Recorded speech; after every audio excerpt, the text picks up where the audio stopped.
So hi again. So this is Peter Beven. So we're now going to address how do we actually shape up the project? What is it that you need to get to that will actually define the scope, the nature of your investigation to allow you to get on and do what you need to do? So this is going to often be an iterative process.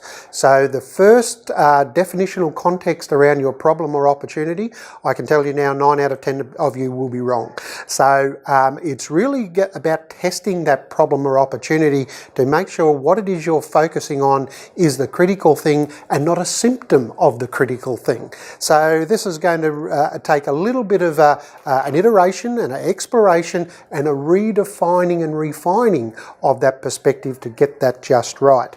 So whatever your context is, an organisational improvement, addressing a problem versus a new venture type project context, first of all, think through your sponsor. This needs to be someone that inherently has ownership of the problem or opportunity, someone that has a vested interest. It is not a peer. So you need to go up the food chain. It needs to be an executive level. It doesn't need to be in your line of business. It could be to the side, or somewhere of interest, or an emerging opportunity space in your organisation. Or similarly, if it's a third-party organisation, how you might be able to leverage on an outside interest, be it new venture or again, an organisational challenge. If some of you are struggling about the project identification and what the right organisational context, please contact me because I have a number that we can feed in, but very, very specific ones that may resonate that we could actually link you in. So where do we need to get to? First of all, think about the first deliverable, which in effect is your project plan.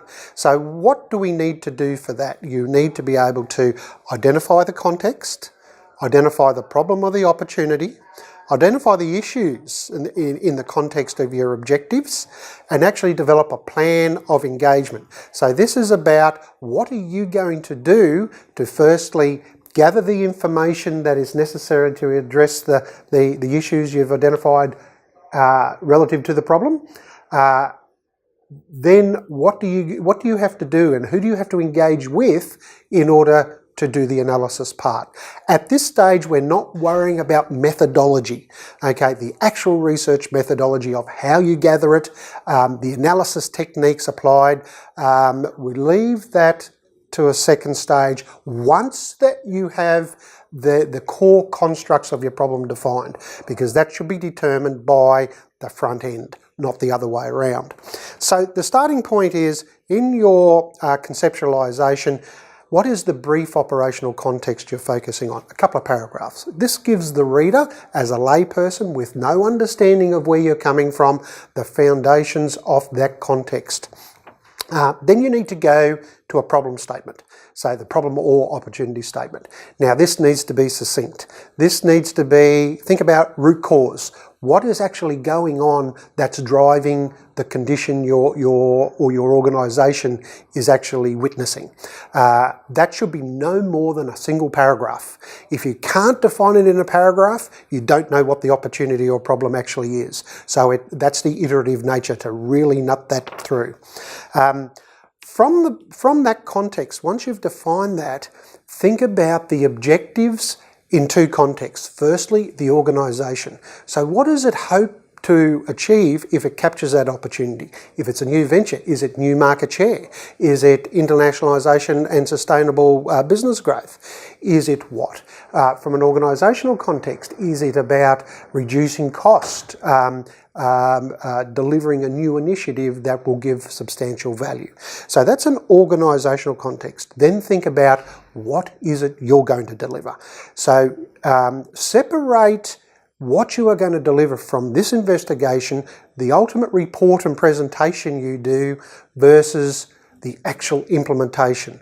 Most of you will not be in the implementation mode. That will come after this. So really your objectives of this project, this investigation, should be about gaining understanding, developing recommendations, creating strategies and thinkings or models that can actually inform the next stage. So where does it fit? So this is about in scope and out of scope. Underpinning that, once you've defined that, you will have a number of research issues or research questions that are directly aligned to your research problem. What are they? And these are posed as questions. So this is usually about gaining understanding of that type of language. So what are those particular issues? Now, as a rough rule of thumb, any more than 4, far too many. 2 or less, probably too few. So, 3 or 4 is usually a sweet spot. You've got to now put a lens of what can I deliver? Is this practical? Is this achievable for you? You've got to think through your constraints back in your workplace. You're going to be limited on time, you're limited on resource, you're going to be limited on how deep you can go based on those constraints, so make it real. Okay, so think through that practicality, which will define what your scope is. So if you can get to that point of view and get that well articulated, you should be able to do that, frankly, on no more than a 1 page in a series of dot points. Run that by me early.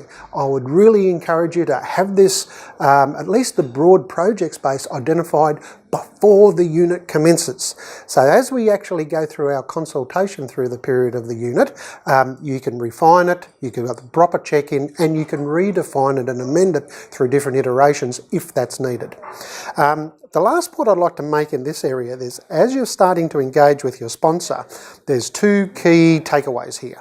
Firstly, make sure yourself and your sponsor, whomever they are in your organisation or outside, have the same expectations on the deliverables and the scope. If you're on 2 different pages, you're going to have issues. The second one, which is really, really important, is because you've got constraints, primarily in time, if things go off track, you can't get access to the people that you need to. Whatever that may be, address it early. Contact me early. If it needs a 3-way conversation with your sponsor, I'm happy to do that. But let's actually address it rather than just before the deliverables, and you're just not going to get there and quality will suffer accordingly. So really make sure that if anything does arise, and it commonly does, we can really handle it earlier rather than later.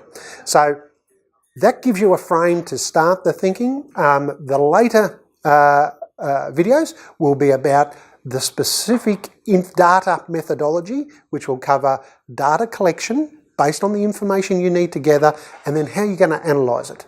What are we really going to be looking for, and what do you do with that when you've actually got it and you've done the analysis? How do you turn that into something of value to your sponsor that's going to demonstrate your critical thinking for the purposes of this project? So good luck on that part of it. Touch base early, shoot it through to me, and we can refine that through consultation process as we go along. So good luck with that. Look forward to keep engaging. Cheers. Bye.